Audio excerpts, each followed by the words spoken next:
I never thought my Saturday morning snowmobile ride would turn into a war with the Pine Ridge Estates Homeowners Association. But here we are, standing in my driveway while Deborah Mitchell waves a citation in my face like it's a winning lottery ticket. "Mr. Foster, you see this?" She thrust the paper closer, her face flushed red despite the 15-degree weather. $200 for violating Section 17.3 of our community guidelines. Recreational vehicle tracks across common areas are strictly prohibited.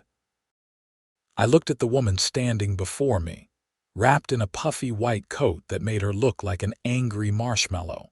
Her perfectly styled blonde hair somehow immune to the harsh Montana wind whipping through Whitefish. Behind her stood two other members of the HOA board, Linda Garrison and Tom Henderson, both nodding along like those dashboard bobbleheads. "Deborah, I rode my snow machine across the field behind my property. That's not a common area. That's open land." I kept my voice calm, though my patience was wearing thin. This was the third time this winter she'd shown up with some bogus complaint. Wrong. She pulled out a folder from her enormous purse. "According to the plat map filed with Flathead County, that field is designated as community green space for aesthetic purposes. You tore it up with your reckless driving. It's snow. It melts. The tracks will be gone in a week when we get more powder or when spring comes."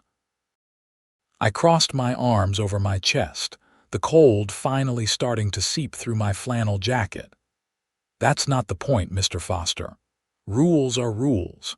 This fine is effective immediately, and if it's not paid within 15 days, we'll place a lien on your property." She smiled then, that particular smile that said she was enjoying every second of this.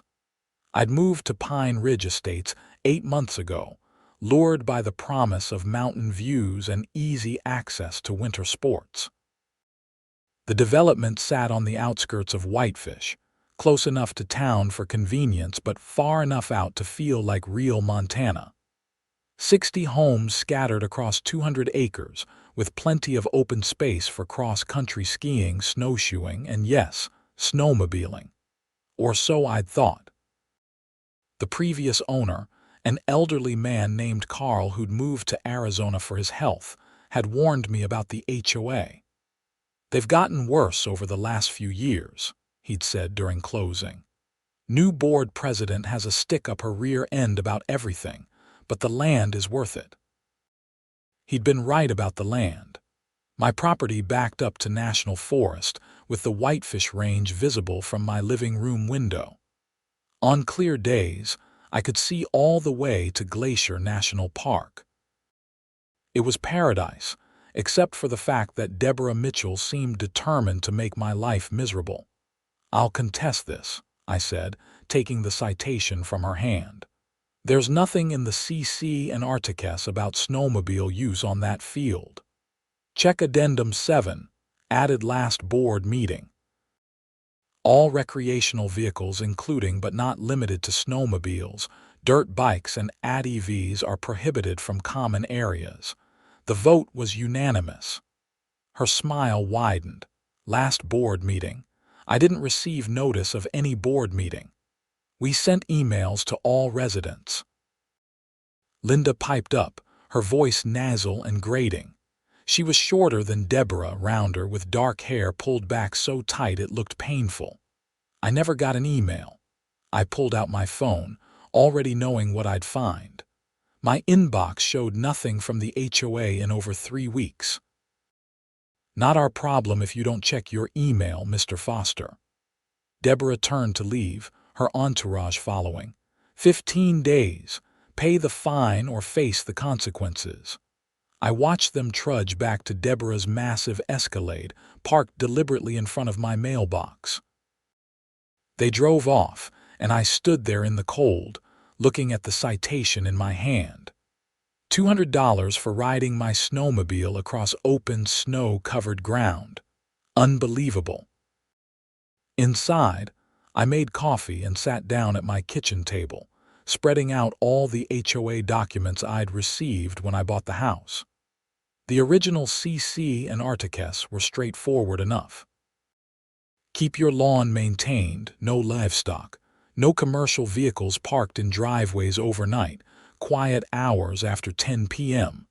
Standard stuff. But as I dug deeper into the pile, I found what Deborah had referenced. Addendum 7, dated just 2 weeks ago, with a list of new restrictions that would make a prison warden proud. The problem was obvious. The addendum had been added without proper notice.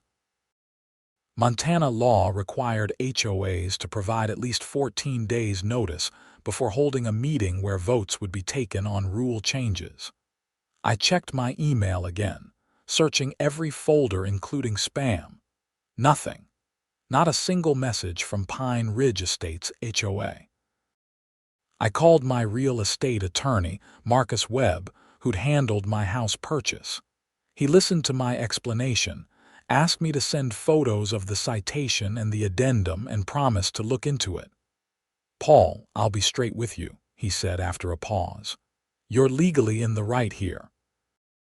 They can't enforce rules they didn't properly notify residents about, but fighting an HOA is expensive and time-consuming. Sometimes it's easier to just pay the fine and move on. It's not about the money, Marcus. It's the principle. If I let this slide, she'll just keep coming after me for every little thing." I watched the snow fall outside my window, big fat flakes that would make for perfect riding conditions tomorrow. Then we fight it.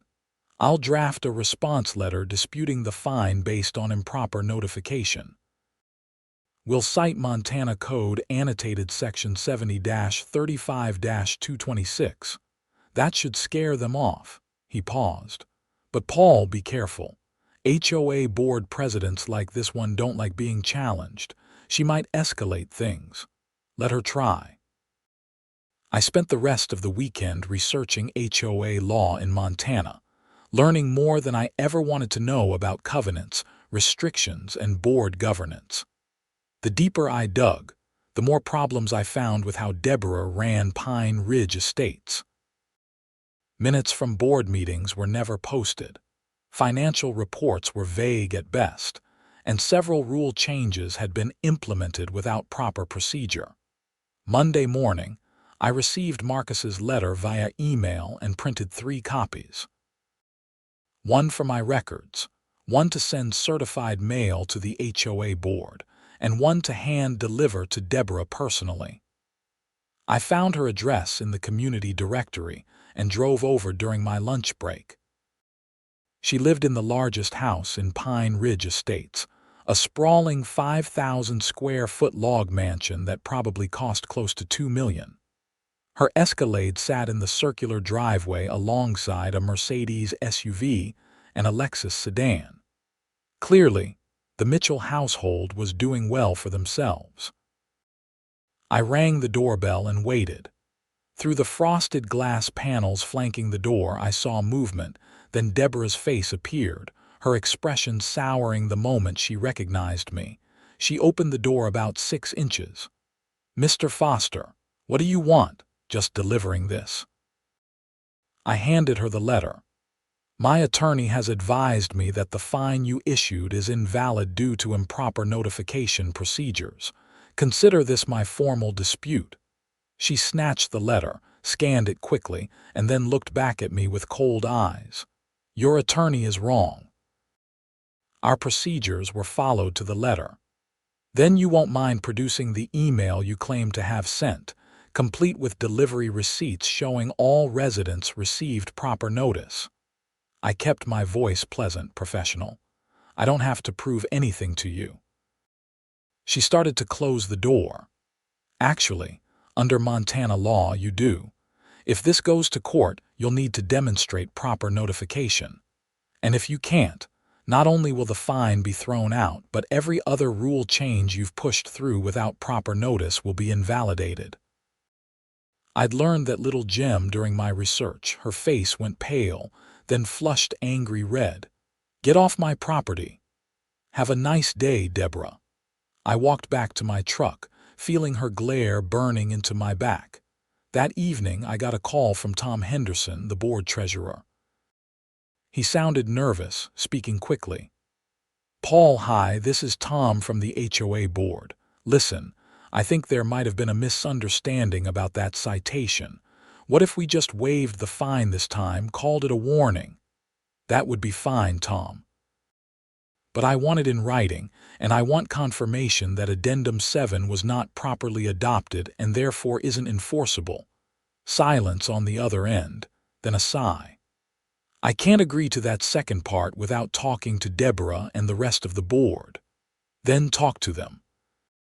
Because if this fine stands, I'm taking it to district court and I'm going to request a full audit of every board action taken in the last 2 years." It was a bluff, mostly, but Tom didn't need to know that. "I'll call you back." He hung up. An hour later, my phone rang again. This time it was Deborah, and she was furious. "You think you're clever, don't you? Threatening us with legal action over a simple fine. I think you're abusing your position as board president to push through rules without following proper procedure. I think you're violating Montana law and the HOA's own bylaws, and I think if you continue down this path, you're going to find yourself removed from the board and possibly facing legal consequences."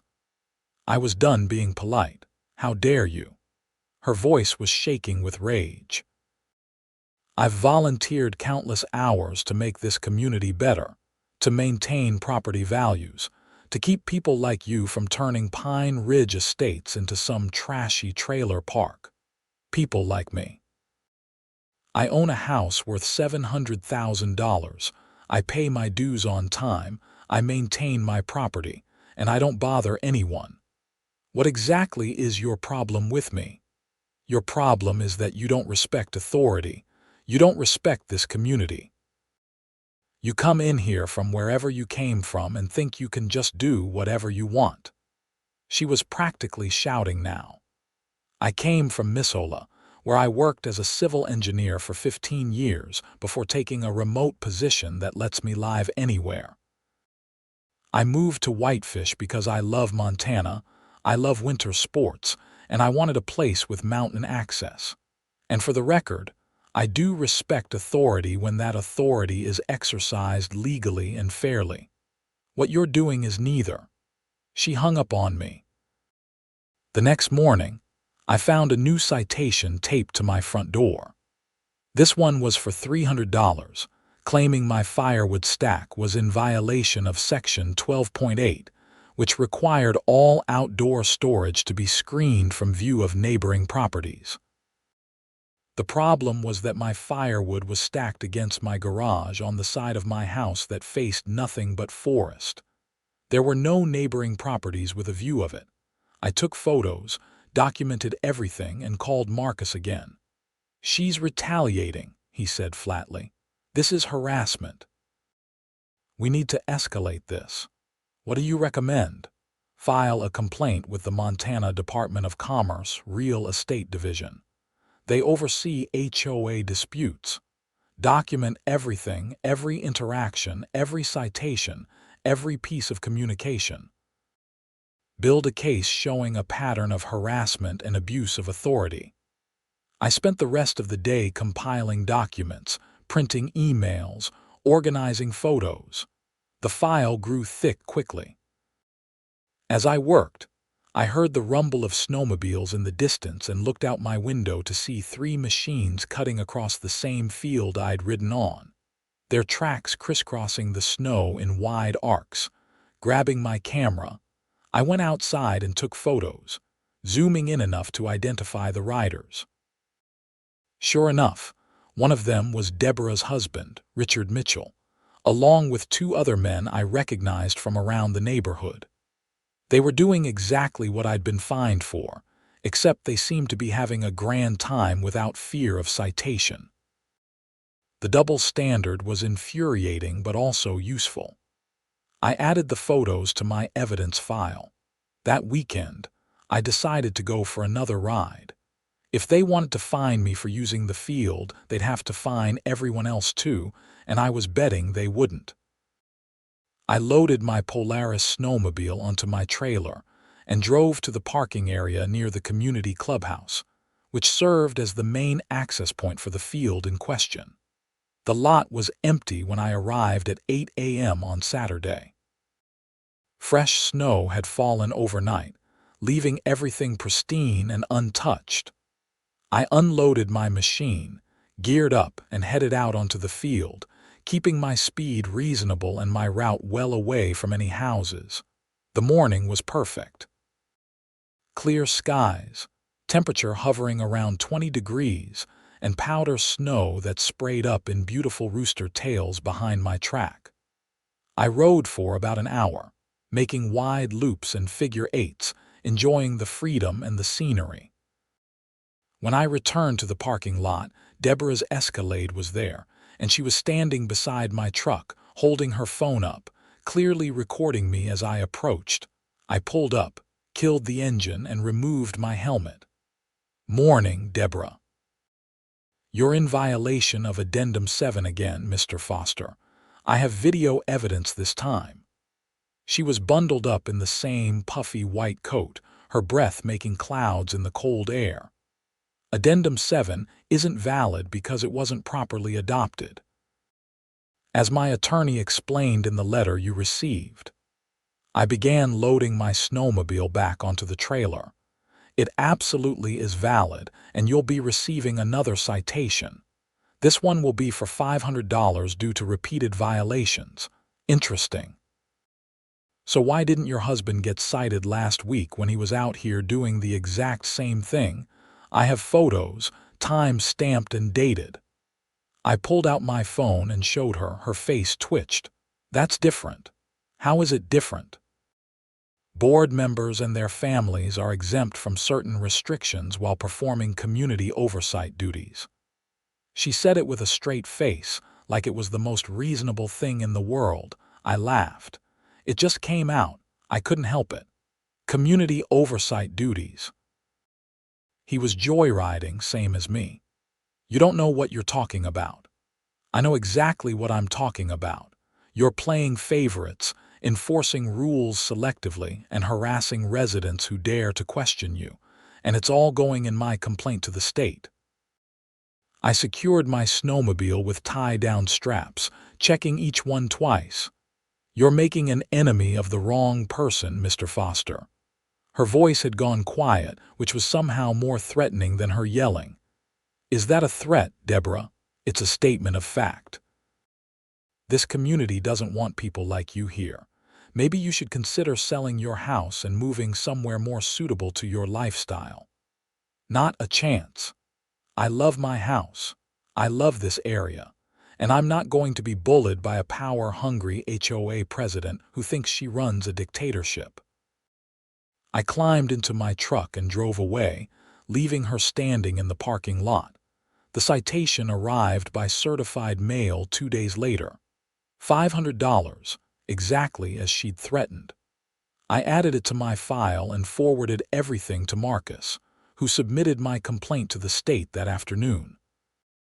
These things take time, he warned me. The state will investigate, but it could be weeks or even months before they take action. I've got time. What I didn't have was patience, and Deborah seemed determined to test what little I had left. Over the next week, I received citations for parking my truck in my own driveway overnight, supposedly a commercial vehicle because it had a tool box in the bed. For having my garbage cans visible from the street on a non-collection day, even though collection had been delayed due to weather. For having holiday lights still up in mid-February, even though half the neighborhood still had theirs up too. Each citation was $200 to $300. Each one was documented, photographed, and added to my growing file. Marcus sent dispute letters for all of them, citing various procedural violations and discriminatory enforcement.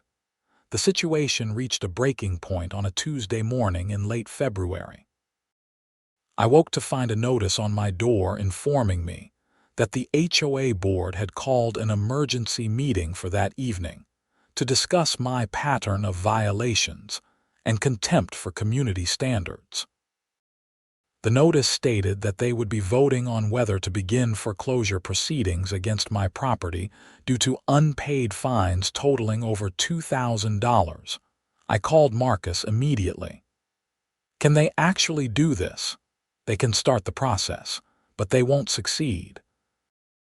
Not with the documentation we have showing their procedural violations and discriminatory enforcement. But you need to attend that meeting tonight. Bring me with you if possible. I'll pay your hourly rate. What time should you be here? Meeting's at 7, right? I'll be there at 6:30. The meeting was held in the Pine Ridge Estates Clubhouse, a rustic building with exposed log beams and a large stone fireplace. When Marcus and I arrived, the parking lot was nearly full. Apparently, word had spread that this was going to be entertaining. Inside, rows of folding chairs faced a long table where the board members sat. Deborah in the center, flanked by Tom Henderson, Linda Garrison, and 2 other board members I recognized but had never spoken to. Maybe 40 residents filled the chairs, their conversations dying down as I walked in with Marcus. Deborah's expression turned icy when she saw my attorney. "Mr. Foster, this is a closed board meeting. Your lawyer cannot be present." "Actually," Marcus said smoothly, pulling out a document. "Montana Code annotated Section 70-35-224 requires all HOA meetings to be open to all members except when discussing personnel matters or pending litigation. Since you're discussing fines against my client, which is neither personnel nor litigation yet, this meeting must be open, and I have every right to be here as his legal representative." Deborah looked at the other board members, clearly thrown off her game plan. "Fine. Sit down." The meeting began with standard business: approval of previous minutes, treasurer's report, discussion of upcoming landscaping contracts for spring. I half listened, watching the board members. Tom kept glancing at me nervously. Linda looked smug. The other 2, whose names I'd learned were Patricia Daniels and Robert Chen, seemed uncomfortable with the whole situation. Finally, Deborah cleared her throat. "Now we come to new business. As you all know, we have a resident who has repeatedly violated community standards and accumulated over $2,000 in fines. Mr. Paul Foster has shown contempt for our rules, refused to pay legitimate citations, and has even threatened the board with legal action."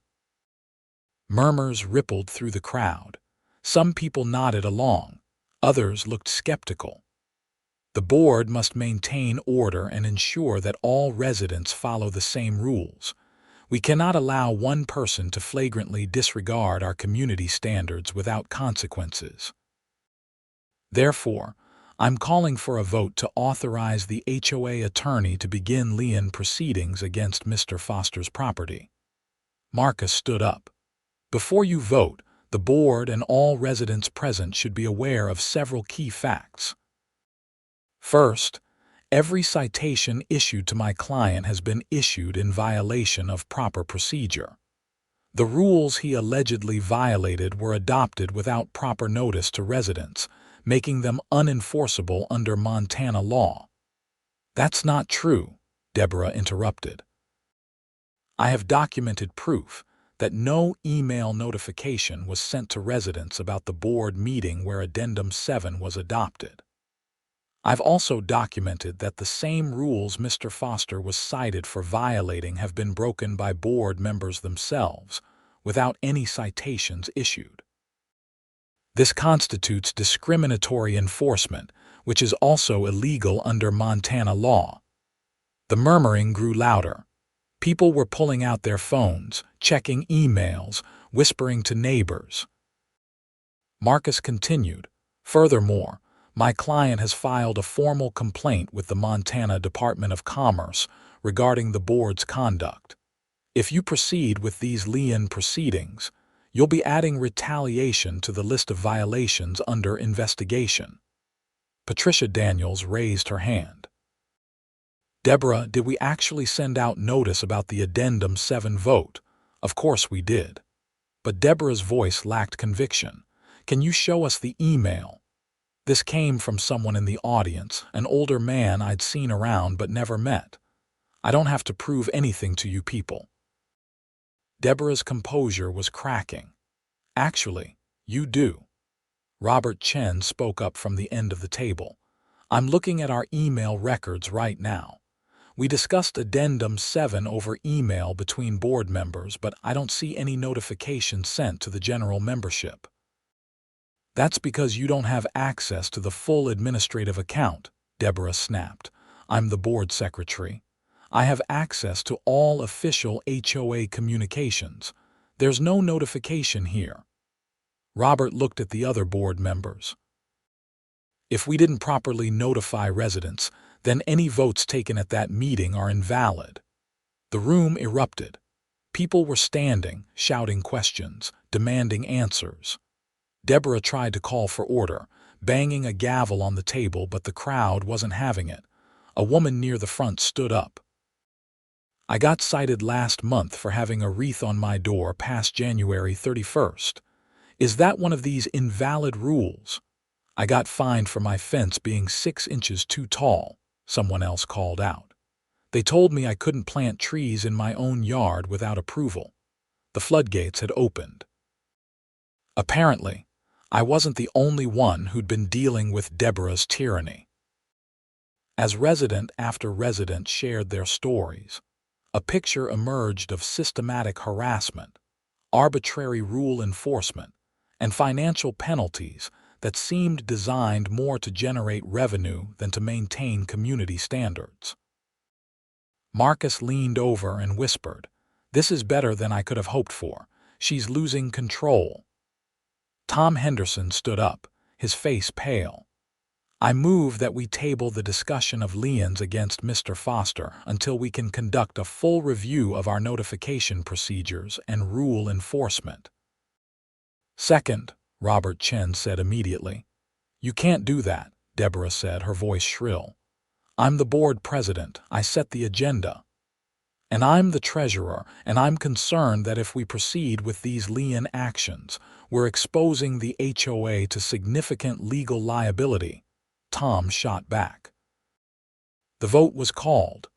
Tom, Robert, and Patricia voted to table the discussion. Only Deborah and Linda voted to proceed. The motion passed. Deborah gathered her papers with sharp, angry movements. "This meeting is adjourned." She stormed out, Linda following behind her like a loyal puppy. The remaining board members looked shell-shocked. Patricia turned to the audience.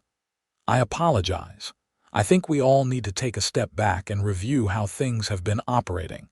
If you've received citations that you believe were unfair, please submit written complaints to the board. We'll review everything."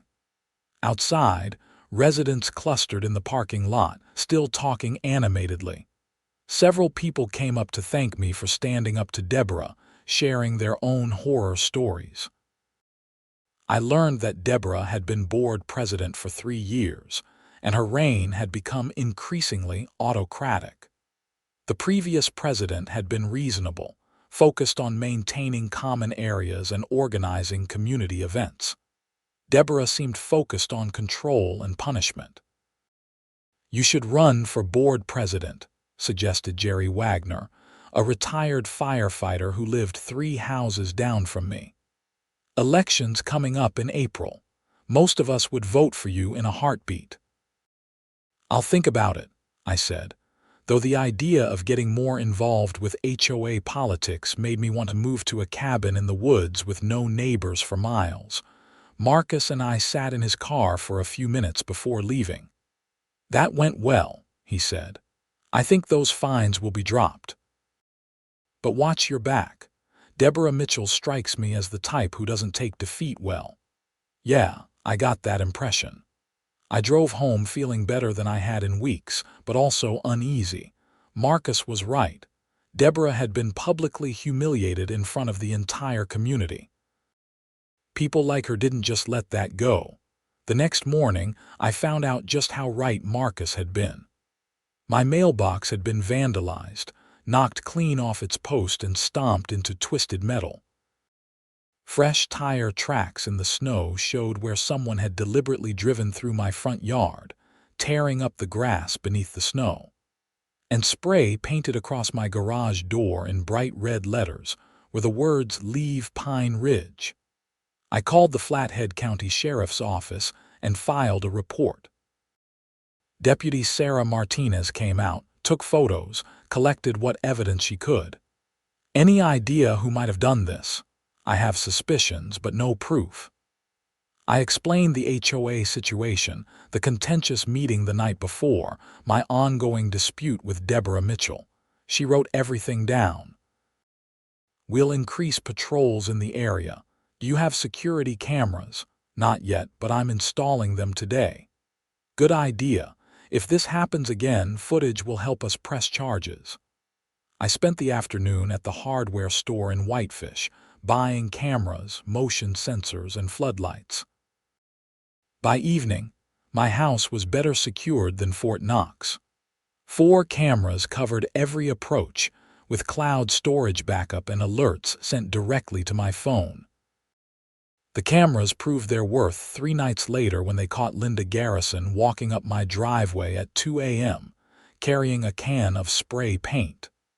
The motion sensors triggered the floodlights, illuminating her clearly, and she ran back to her car, which was parked down the street.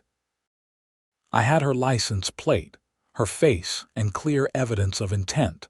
I called Deputy Martinez immediately, sent her the footage, and filed charges for attempted vandalism and trespassing. Linda was arrested the next day. The arrest sent shockwaves through Pine Ridge Estates. The remaining board members held an emergency meeting and voted to remove both Deborah and Linda from the board, effective immediately. Deborah fought it, threatening legal action, but the bylaws were clear. Board members could be removed by a majority vote for conduct unbecoming or actions detrimental to the community. With Deborah and Linda gone, Tom Henderson took over as interim president. His first act was to rescind all of my citations and issue a formal apology on behalf of the HOA. His second act was to announce a full review of all rules and regulations adopted in the past 3 years, with proper notification and voting procedures to be followed for any future changes. I thought that was the end of it. I was wrong. March came in cold and snowy, with a massive storm dumping 3 feet of powder across northwest Montana over a 2-day period. The county road crews worked overtime, but many secondary roads remained impassable. Pine Ridge Estates had its own small plow service, contracted through the HOA, but they couldn't keep up with the volume. I had a plow attachment for my truck and spent a morning clearing my driveway and helping a few elderly neighbors with theirs. The community was coming together, people helping each other, and for the first time since I'd moved in, Pine Ridge Estates felt like an actual community instead of a collection of houses ruled by a tyrant. Then I got a call from Jerry Wagner. "Paul, you need to see this. Deborah's lost her mind." "What happened?" "Just come to the entrance of the development. Bring your plow." I drove down to the main entrance, which was the only way in or out of Pine Ridge Estates. Our development sat on a plateau accessed by a single winding road that climbed up from Highway 93. During winter, that entrance road was critical.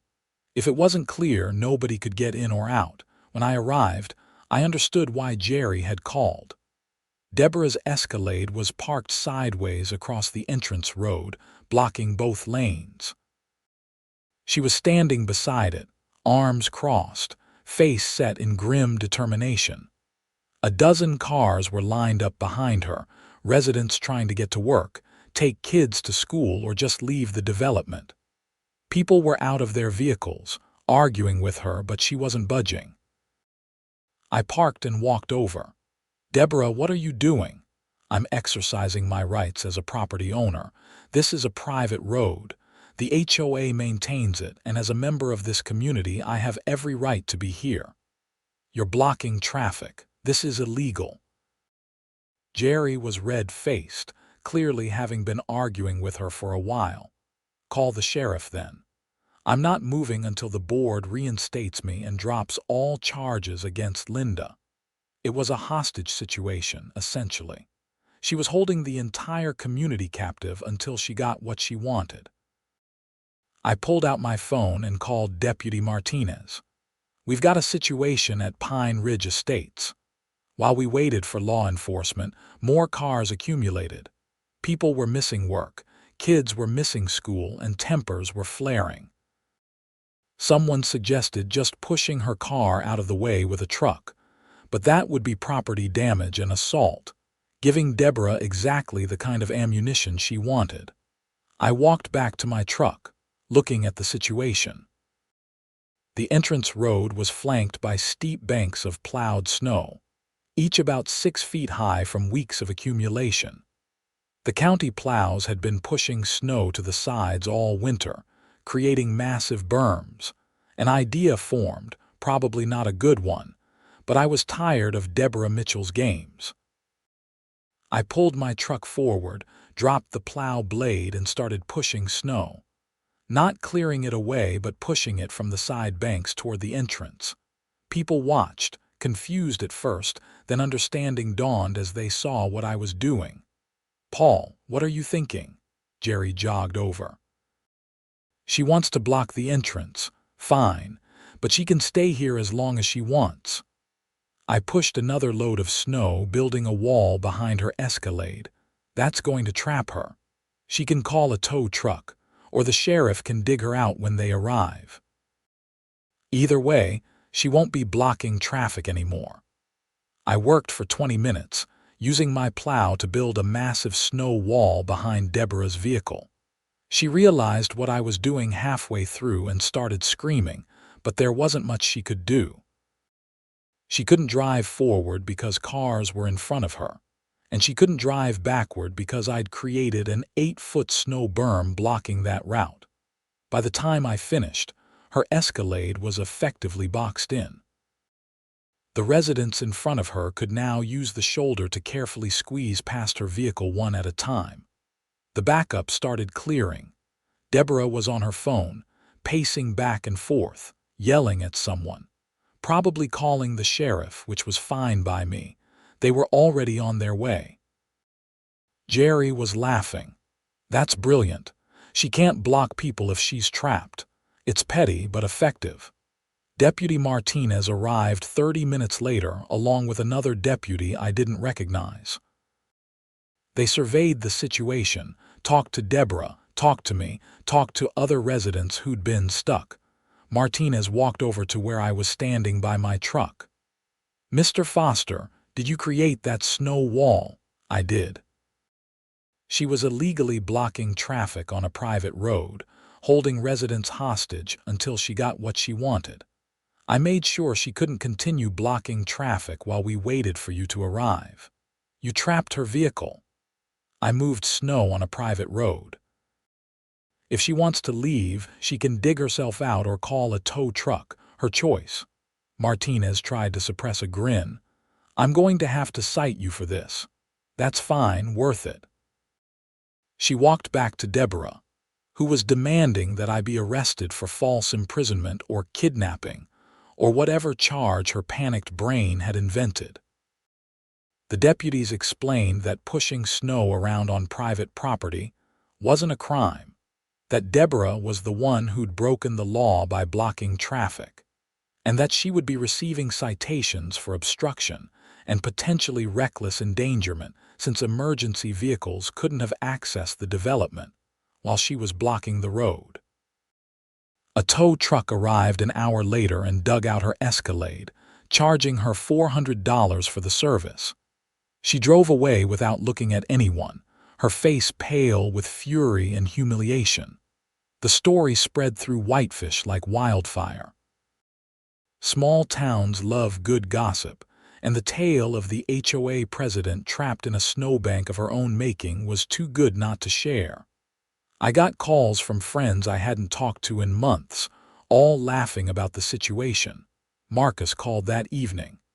I heard what happened. That was either genius or incredibly stupid. Probably both. Well, the good news is the state investigation is complete. They're issuing findings against the Pine Ridge Estates, HOA, for multiple procedural violations. All rules adopted without proper notice are invalidated, and Deborah Mitchell is being personally fined for abuse of authority. The HOA will have to hold new elections under state supervision. That's good news. There's more. Linda Garrison pleaded guilty to attempted vandalism and trespassing. She got community service and probation. But during her interview with police, she admitted that Deborah had encouraged her to vandalize your property. They have text messages. My stomach dropped. Are you saying Deborah might face charges? She's being investigated for conspiracy to commit vandalism and witness intimidation. The prosecutor's reviewing the evidence now. 2 weeks later, Deborah Mitchell was arrested at her home and charged with conspiracy to commit property damage and solicitation to commit a crime. The text messages Linda had provided showed clear evidence that Deborah had not only encouraged the vandalism, but had offered to pay Linda's fines if she got caught. The trial happened in May. I testified about the harassment, the invalid citations, the HOA meeting. Other residents testified about their own experiences. The jury deliberated for less than 3 hours before returning a guilty verdict. Deborah was sentenced to 60 days in jail, 2 years probation, and ordered to pay restitution to both me and the HOA for legal fees incurred during the state investigation. Her husband quietly put their house on the market the following week. The HOA election in April had brought in a completely new board. Jerry Wagner was elected president, Patricia Daniels stayed on as a member, and 3 new residents joined, all committed to transparent governance and reasonable rules. Their first act was to formally rescind Addendum 7 and a dozen other rules that Deborah had pushed through without proper procedure. Their second act was to organize a community snowmobile day with designated trails through the common areas, safety guidelines, and an invitation to all residents to participate. It was one of the best attended events Pine Ridge Estates had ever hosted. I went riding that day with Jerry, Tom Henderson, who'd apologized profusely for not standing up to Deborah sooner, and about 20 other residents. We spent the afternoon carving tracks through fresh powder, jumping over moguls, and enjoying the kind of mountain freedom that had drawn me to Montana in the first place.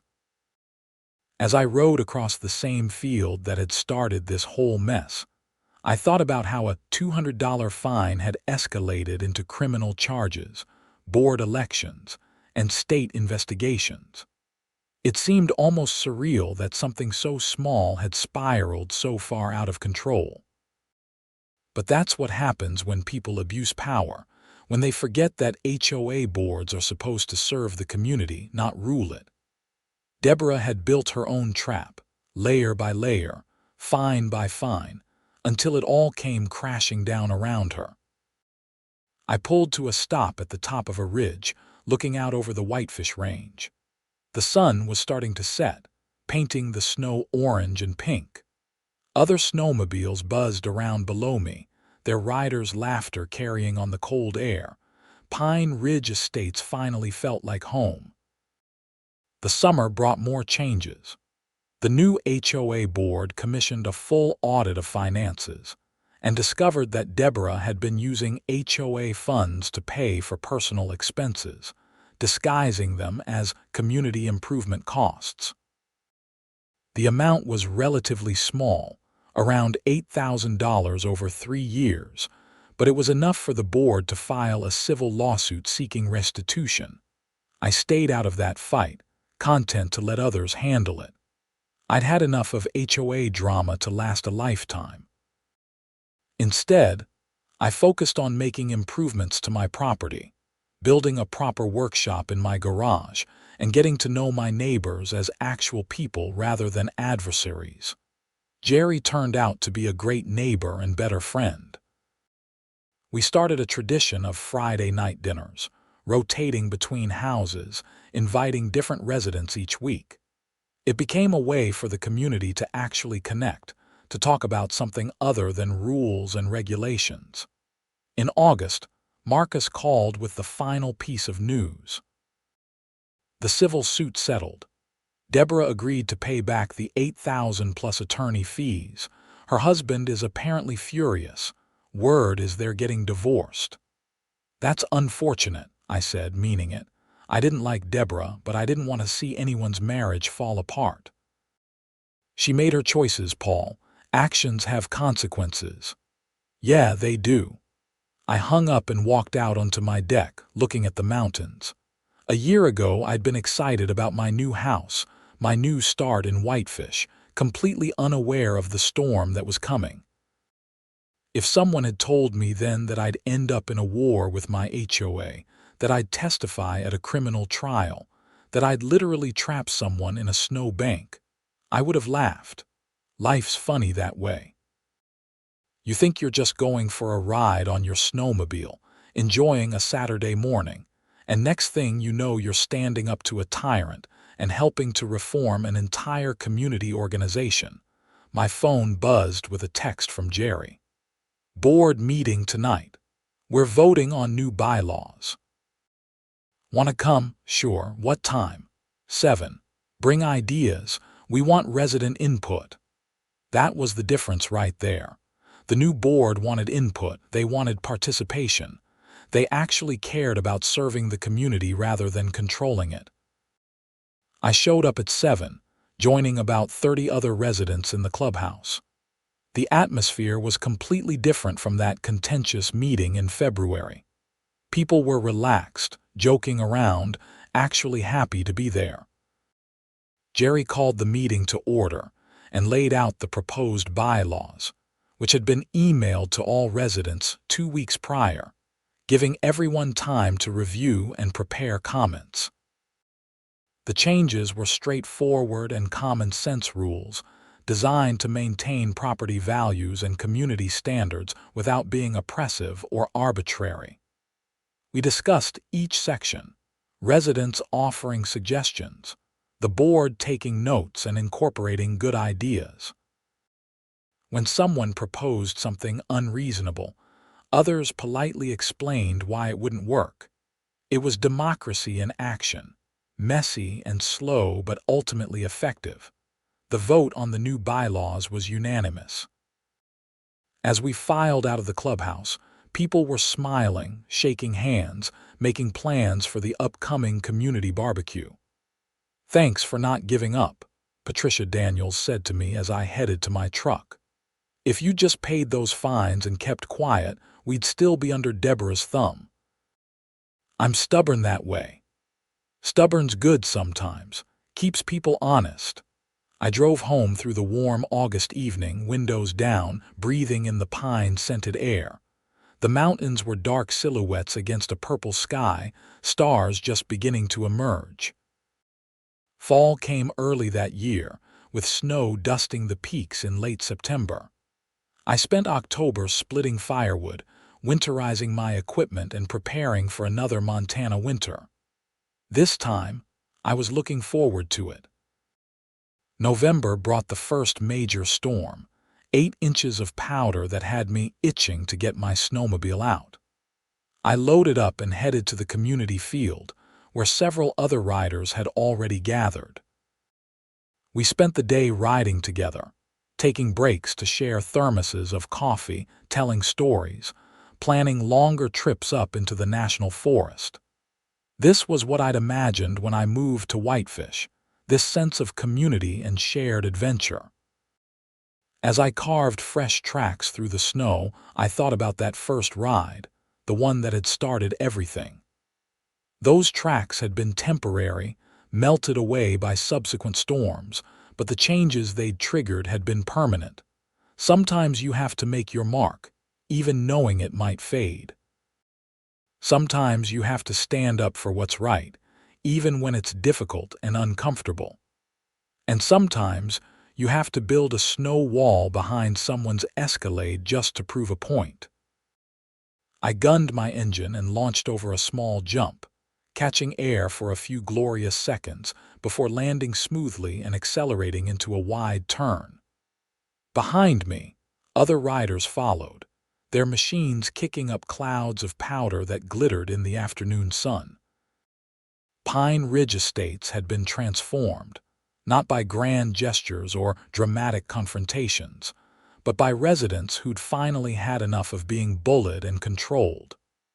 We'd taken back our community, established reasonable rules, and created something worth being part of. The entrance road was clear when I drove home that evening. No Escalades blocking traffic, no angry HOA presidents making demands. Just a well-maintained private road leading to a community of neighbors who actually liked each other. I parked in my driveway, no citations waiting on my door, no fines for imaginary violations. My firewood was still stacked against the garage, my truck was parked wherever I wanted, and my holiday lights, when I eventually put them up, would stay up as long as I felt like keeping them there. Freedom is funny like that. You don't always appreciate it until someone tries to take it away. And once you've fought to get it back, you guard it more carefully. That night, I stood on my deck with a beer, watching the stars emerge above the mountains. Somewhere in the development, Deborah's old house sat empty, a for sale sign in the yard slowly being buried by snow. New owners would move in eventually, bringing their own stories, their own dreams of mountain living. I hoped they'd find what I'd found. A community worth fighting for, neighbors worth knowing, and the freedom to ride a snowmobile across an open field without some petty tyrant handing out citations. The wind picked up, carrying the scent of wood smoke from someone's fireplace. In the distance, I could hear laughter from Jerry's house, where another Friday dinner was wrapping up. I'd missed this week due to the riding trip, but I'd be there next Friday, sharing stories and probably retelling the tale of the Snowbank one more time. Because some stories are worth repeating, especially when they remind us that standing up to bullies, even when it's scary, even when it costs money and time and energy, is always worth it. The HOA was fixed now, running the way it should have been all along. Rules were fair and evenly enforced. Board meetings were open and transparent. Finances were properly managed, and residents like me could enjoy their property without constant harassment. All it had taken was one person refusing to back down, one attorney willing to fight, and one very well-placed snow wall. I raised my beer toward the empty house down the street, toward the mountains beyond, toward the community that had come together when it mattered most. "Here's to snowmobile tracks," I said to no one in particular. "May they always lead somewhere worth going." The stars twinkled in agreement, and somewhere in the forest, a coyote howled its approval. Montana winter was here. Pine Ridge Estates was finally at peace, and I was home.